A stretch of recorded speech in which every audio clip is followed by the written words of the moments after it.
রাধে রাধে বন্ধুরা, শুভ সকাল। তোমরা কেমন আছো? আশা করি তোমরা যে যেখানে আছো সবাই খুব ভালো আছো, সুস্থ আছো। লালটুকুন্তি কিচেন অ্যান্ড ব্লগ চ্যানেলে আরও একবার জানাই তোমাদের সবাইকে স্বাগত আর অনেক অনেক ভালোবাসা। আজকের মঙ্গলবার, সকাল এখন 5টা বাজে। তো এখন থেকেই তোমাদেরকে সাথে নিয়েই নতুন আরও একটি ব্লগ আমি শুরু করছি। তো সাথে থাকো, আশা করি আজকের ব্লগ তোমাদের খুব ভালো লাগবে। প্রত্যেক দিনের মতো আজকেরও 5টার সময় উঠে পড়েছি। সকাল সকাল রান্না করে নেব, ছেলে বর্মশাই দুজনেই বের হবে। আর সকালবেলায় উঠেই ফ্রেশ হয়ে প্রথমেই বাসি কাজ সেরে নিয়েছি, তবে কিন্তু চুলটা আঁচড়ানো হয়নি, তাই এখন আঁচড়ে নিলাম। তো এখন রান্নাঘরে চলে এসেছি আর এখন রান্নাঘর থেকেই ব্লগটা শুরু করলাম। এখানে কিছুটা আদা রসুন বেটে নিয়েছিলাম, সেটাই এখন কন্টেনারে রেখে দিলাম। আসলে আদা রসুনটা আমার শেষ হয়ে গিয়েছিল, তো কালকে রাতে কিছুটা আদা রসুন ছাড়িয়ে রেখেছিলাম, সেটাই এখন মিক্সিতে বেটে নিয়ে ওই কন্টেনারে, এয়ারটাইট কন্টেনারে ভরে রাখলাম। কারণ এই যে সকালবেলায় রান্না করি তো খুব অসুবিধা হয়, আর ওই একটু করে বাটবো, একটু করে কখন রান্না করব বলো, ওই কারণে একটুখানি বেশি করে বেটে রাখলাম। আর আজকের ওই খেসারির ডালের বড়া করব, তো ওই কারণে খেসারির ডালটা সকালে উঠেই ভিজিয়ে দিয়েছিলাম। মাত্র ওই 1 ঘন্টা মতো ভিজেছে, মানে 6টার সময় আমি রান্না বসিয়ে দিয়েছি, 5টার সময় উঠেই আমি এই ডালটাকে ভিজিয়ে দিয়েছিলাম। আর মিক্সির বাটিতে একটু বেটে নিয়েছি ডালটা, আর ওদিকে ঝিঙে ছাড়িয়ে নিয়েছি, মাছ ওদিকে বের করে জলে দিয়ে একদম বরফ ছাড়িয়ে রেডি করে নিয়েছি। তো এইবার ঝিঙেগুলো কেটে নিচ্ছি, আর আজকে ঝিঙে দিয়ে আলু দিয়ে মাছের ঝোল করব। আর এই খেসারির ডালের বড়ার মধ্যে একটুখানি পেঁয়াজ, কাঁচা লঙ্কা কুচি, নুন, হলুদ, লঙ্কার গুঁড়ো আর একটু জিরের গুঁড়ো দিয়েছি, আর একটুখানি গোলমরিচের গুঁড়ো দিয়েছিলাম, আর একটুখানি আদা রসুন বাটা দিয়েছিলাম। দিয়ে ভালো করে মিশিয়ে নিয়ে দেখছো এই যে তেলের মধ্যে একটু করে ভেজে নিচ্ছি। এই বড়াটা কিন্তু ভাত দিয়ে এমনি খেতেও ভালো লাগে, আর মাছের ঝোলের মধ্যেও দেবো কিছুটা, সেটাও খেতে খুব ভালো লাগে। আর এই বড়া দিয়ে এমনি যদি আদা রসুন পেঁয়াজ দিয়ে একটুখানি তরকারি করা যায়, দারুণ লাগে খেতে, জানো তো বন্ধুরা। তো আগে আমি প্রায় করতাম, তবে এখন আর করি না, বড্ড তেলে ভাজা জিনিস খাওয়া হয়ে যায় তো ওই কারণে। আর এই সব বড়া করার বেশ ঝামেলা আছে জানো তো, ওই কারণে একটু দেরিও হয়ে গেছে। তো দুটো গ্যাসই আমি জ্বালিয়ে দিয়েছি, ওদিকে ঝিঙে ভাজা বসিয়ে দিয়েছি আর এদিকে বড়াটা ভেজে নিচ্ছি। তবে বড়াটা ওই 2-3 বার ভাজলেই হয়ে যাবে। 1 রাউন্ড তো হয়ে গেছে, আর 1 রাউন্ড ভাজবো, হয়ে যাবে।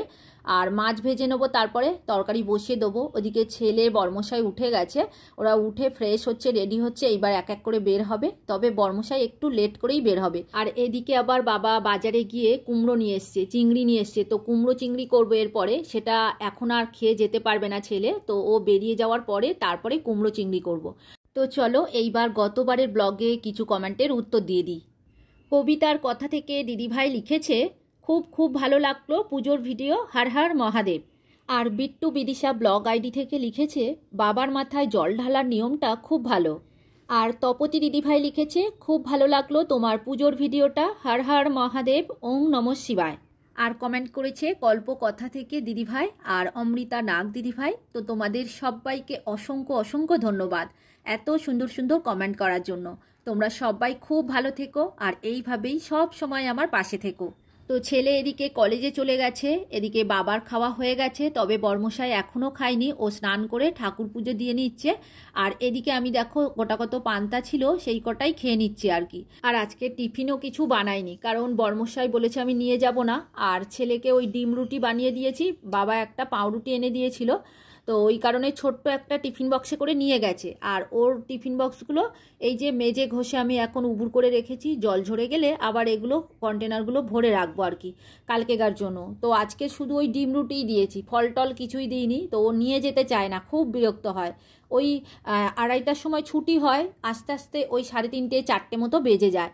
তো যাই হোক, ওই যে দুপুরে ও টিফিন খেয়ে নেয় আর সকালবেলায় 2টো ভাত খেয়ে যায়, তাতেই হয়ে যায়। তবে ওই সন্ধেবেলায় আবার টিফিন করে দিতে হয়। আজকের বলছিল এসে ম্যাগি খাবো, তো যাই হোক ও আবার এসে খেলতে চলে যায়। তো দেখো আজকে কি কি রান্না করেছি আরও একবার দেখিয়ে নিই। মাছের ঝোল করেছি বড়া দিয়ে, আর চিংড়ি দিয়ে কুমড়ো আলুর তরকারি করেছি। আর এদিকে কালকেকার কিছুটা বিউলির ডাল আছে, এটা রাতে খেয়েছিলাম আমরা, তো সেটাই বেশি আছে বলে একটু জাল দিয়ে রেখেছি। আর আজকের সকাল সকাল রান্না হয়ে গেছে, সবাই যে যার মতো চলে গেছে। তো এইবার আমি আমার কাজে চলে এসেছি। আর আজকে সকাল সকাল সমস্ত কাজ হয়ে গেছে, তো ওই কারণে ভাবছি আজকে বেডরুমটাকে ডিপ ক্লিন করব। আর এই সময় আমার হাতে অনেকটা সময় থাকে, আস্তে আস্তে এই ঘরটাকে পরিষ্কার করে নেব। তো কদিন ধরেই ভাবছি এই বেডরুমটাকে ডিপ ক্লিন করব, কিন্তু ওই যে আজ করি কাল করি করে করাই হচ্ছে না, জানো তো। আর এই যে বেড কভার চেঞ্জ করব, তো ভাবলাম ওই কারণে একটুখানি ঝুল ঝেড়ে নিই চারিদিকে। তো এই জানালাটা সাধারণত খোলা হয় না, তো আজকের খুলে ভাবছি একটুখানি ঝেড়ে নেবো। আর ঝুল ঝেড়েছি আগের দিন, ঝুল একদমই নেই। তো এই জানালাটা একটু ঝাড়া বাকি আছে, জানালাটা ঝেড়ে বিছানার চাদর পাল্টে পরিষ্কার করব আর কি। আর আজকের ওয়েদারটা মোটামুটি ভালো আছে, খুব একটা খারাপ নেই, তবে মেঘলা করে আছে, বৃষ্টি এখন হচ্ছে না। আর এখন তো শ্রাবণ মাস চলছে, এরপর ভাদ্র মাস আসছে, তো সেই সময় আমাদের পুজো আছে বাড়িতে, এক এক করে ঘরবাড়িগুলো পরিষ্কার করতে হবে।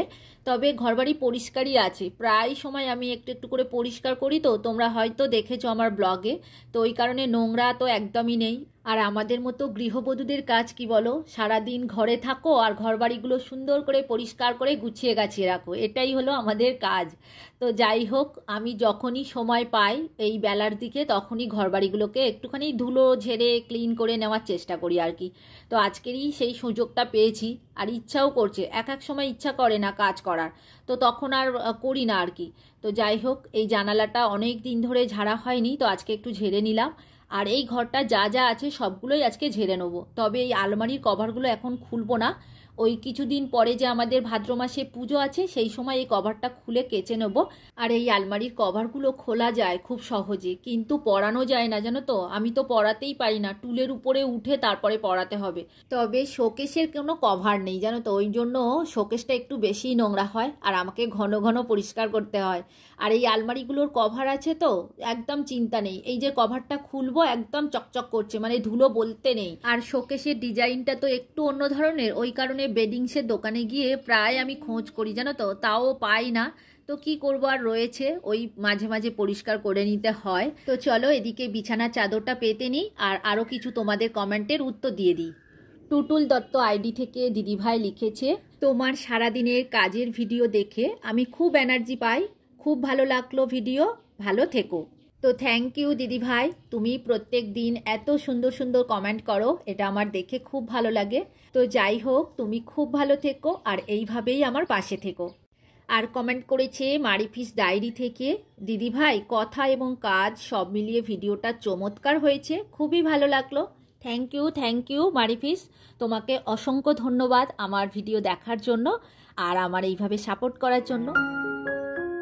তো দেখো এদিকে আবার গাছের একটু ট্রিটমেন্ট করতে চলে এসেছি। এই যে গাছের পাতাগুলোর মধ্যে একটু ধুলো পড়েছে, সাদা সাদা হয়ে গেছে, একটু জলের স্প্রে দিয়ে ধুলোগুলো ধুয়ে দিলাম আর হাত দিয়ে একটুখানি পরিষ্কার করে দিলাম, কারণ ধুলো জল দিলে তো যায় না, তো ওই কারণেই একটুখানি হাত দিয়ে পরিষ্কার করে দিলাম পাতাগুলো।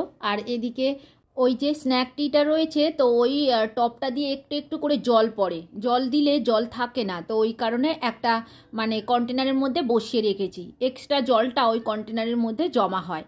আর লাকি বাম্বু টিসগুলো যে পাত্রের মধ্যে আছে ওগুলো কিন্তু ফুটো করা নেই, তো জল বের হয় না, যতটুকুনি দরকার আমি বুঝে বুঝে জল দিই। তো বাড়িতে ওদের জল দিতে বারণ করেছি, বড়মশাই একটু বেশি করে জল দিয়ে দেয়, তার জন্য গাছগুলো মরে যেতে পারে, তো ওই কারণে আমি দিতে বারণ করেছি। তো যাই হোক, ওদিকে গাছের পরিষ্কার করা হয়ে গেছে, ট্রিটমেন্ট করা হয়ে গেছে, এইবার ছোট ঘরে চলে এসেছি। ওই টি টেবিলটা একটু পরিষ্কার করে সুন্দর করে গুছিয়ে দেবো, তো ছোট্ট জায়গা তো, এর মধ্যে বই খাতা আবার ব্যাগ রাখে, তো একটু অসুবিধা হয়। আর দিনে অন্তত আমাকে এই টেবিলটা একবার গোছাতে হবেই, ও আসবে আবার এটা সেটা নেবে, এমনি করে অগোছালো করে দেয়, তো আমি আবার গিয়ে গুছিয়ে গাছিয়ে রাখি আর কি। আর গতবারের ব্লগে কবিতার কথা থেকে দিদিভাই লিখেছে, সংসারের কাজ তো সুন্দর করে করো, সেই সাথে রান্নাটাও দারুণ হয়েছে, ইলিশ বেগুন খুব লোভনীয় হয়েছে। তো থ্যাংক ইউ দিদিভাই কমেন্ট করার জন্য। তো দেখো আমি রান্না করতে ভালোবাসি, খেতেও ভালোবাসি, আর তার সাথে ঘরবাড়িটা সুন্দর করে গুছিয়ে রাখার চেষ্টা করি। আর আমি সারাদিন যা যা করি তোমাদের সাথে সেইগুলোই শেয়ার করি। তো কি করব বলো, ঘরে বসে শুয়ে থাকবো কেন, এই যে কাজ করছি আর তোমাদের সাথে ভিডিও শেয়ার করছি আর কিছু গল্পও করছি। তো সারাদিন একা একা কি করব বলো, এখন ছেলে তো বড় হয়ে গেছে, তেমন কোনো কাজ নেই ছেলের পিছনে, তো ওই কারণেই আমি এই পথটাই বেছে নিয়েছি যে আমি একটু একটু করে ভিডিও করব আর আমাদের বন্ধুদের সাথে শেয়ার করব। তো যাই হোক, আস্তে আস্তে তোমাদের সাথে অনেকটা পরিচিতি বেড়েছে, অনেক বন্ধু আমার এখন বেড়েছে, অনেক বন্ধু আমার খোঁজও নেয়, ভালোবাসে তারা। তো যেটা আমার আগে ছিল না। এখন আমি অনেকটা ব্যস্ত হয়ে গেছি, কাজের মধ্যে মানে ঢুকে গেছি, কারোর সাথে অতটা যোগাযোগ রাখতে পারি না, মানে আত্মীয় স্বজনদের সাথে আর কি। তো যাই হোক, আজকের অনেকটা মনের কথা তোমাদের সাথে শেয়ার করলাম। আর এদিকে দেখো সমস্ত ঘর আমার ঝাড়ু দেওয়া হয়ে গেছে। তো আজকে ঘরটাকে সুন্দর করে ঝুল পরিষ্কার করে নিলাম। ওই যে খাটের তলায় এত ধুলো পড়ে, একটু লম্বা করে হাত দিয়ে বাড়িয়ে না নিলে ধুলো যায় না, তো একটু সময় লাগে এগুলো। ওই যে কারণে একটু বেলার দিকে করি যদি, তো হাতে অনেকটা সময় পাই, তখন ভালোভাবে পরিষ্কার করতে পারি। তো ঘর মোছার জন্য জল রেডি করে নিয়েছি, তো ওটার মধ্যে একটুখানি লাইজল দিয়ে নিলাম। আগে আমাদের একটা গোলাপি ফিনাইল এনেছিল জানো তো, সেটা ফিনাইলটা কেটে গিয়ে কীরকম মানে যেরকম দুধ কাটার মতো ছানা ছানা হয়ে যায়, সেরকম ছানা ছানা হয়ে গেছিলো। তো আমরা ফেলে দিয়েছি। তারপরে কি করেছে, বর্মশাই একটা হাতুড়ি মার্কা ফিনাইল এনেছে। সেই আগেকার দিনের কাঁচের বোতলে যে ফিনাইল পাওয়া যেত না, সেই ফিনাইল এনেছে। তো সেটা ব্যবহার করি না, ব্যবহার করলেই যেন বাড়িটা হসপিটালের মতো গন্ধ হয়ে যায়, মানে এত বাজে স্মেল, মানে নিতেই পারি না। তো ওই কারণে ওটার ব্যবহার করছি না, রাখা আছে। তো এদিকে লাইজল এনেছে মানে ডিব্বা, তো সেইগুলোই আগে ব্যবহার করছি আর কি। এটার অর্ধেকটা আছে আর আগে একটা শেষ হয়ে গিয়েছে। তো যাই হোক, এদিকে দেখো ঘর মোছা হয়ে গেল। আর একটুখানি যদি না কিছু দিই, ঘর মুছলে যেন মন পোষায় না। শুধু জল দিয়ে মুছলে না মানে মনের মধ্যে একটা কেমন হয়, যেন ঘরটা ভালোভাবে ক্লিন হলো না, এরকম একটা মনে হয়। তবে আজকে সব ঘর মুছতে পারবো না, এই বড় ঘরটা মুছবো আর খাওয়ার ঘর আর ঠাকুরের সিঁড়িটা মুছে নেব। তো যাই হোক, আমার পুরোপুরি ঘর পরিষ্কার হয়ে গেছে। দেখো কতটা সুন্দর লাগছে। এইরকম ঘর যদি সবসময় টিপটপ সুন্দর করে গোছানো থাকে, মনটা ভালো লাগে। আর বাইরেটা এখন মেঘ করেছে, তো দেখো আবার সেই সন্ধেবেলায় চলে এসেছি সন্ধে দিতে। তো দুপুরের পর থেকে আর ভিডিও শ্যুট করিনি, একেবারে সন্ধেবেলায় সন্ধে দিতে এসেছি। তো এদিকে সব কিছু রেডি করে নিয়েছি। তো এখন ওই যে 3খানা প্রদীপ রেডি করে নিলাম, একটা উপরে ছাদে দেবো, একটা নিচে দেবো, আর একটা এখানে দেবো। আর ছেলে কলেজ থেকে এসেই খেলতে চলে গিয়েছিল, তো এসেই বলছে আমার খিদে পেয়েছে, তাই আমি তাড়াহুড়ো করছি, মানে ওকে একটু ম্যাগি করে দেবো। তো সেই সকালবেলায় খেয়ে গেছে, দুপুরবেলায় ডিম রুটি খেয়েছে, আর এসে বললাম যে খা, আমি করে দিচ্ছি ম্যাগি, তো খেলো না, তাড়াহুড়ো করে চলে গেল। মানে ওই বন্ধুরা অপেক্ষা করছে ওর জন্য, ব্যাট নিয়ে বেরিয়ে গেল। এখন এসে বলছে খুব খিদে পেয়েছে। তো কি করব বলো, আমার তো সন্ধ্যেটা কমপ্লিট করে তারপরে যাব। তো যাই হোক, এদিকে দেখো ঘটিতে করে আমি যে জলটা রাখি, ওটার মধ্যে ভর্তি করে জল দিয়েছি, আর 3টে ফুল ছিল দিয়ে দিলাম।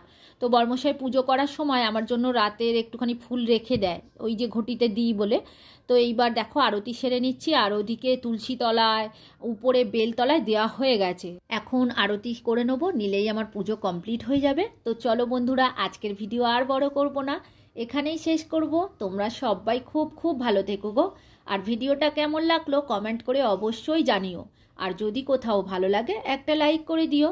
আর নতুন বন্ধু হয়ে থাকলে চ্যানেলটিকে সাবস্ক্রাইব করে দিও। তাহলে আজকের মতো এখানেই রাখছি, এবার দেখা হবে পরের ভিডিওতে। Good night.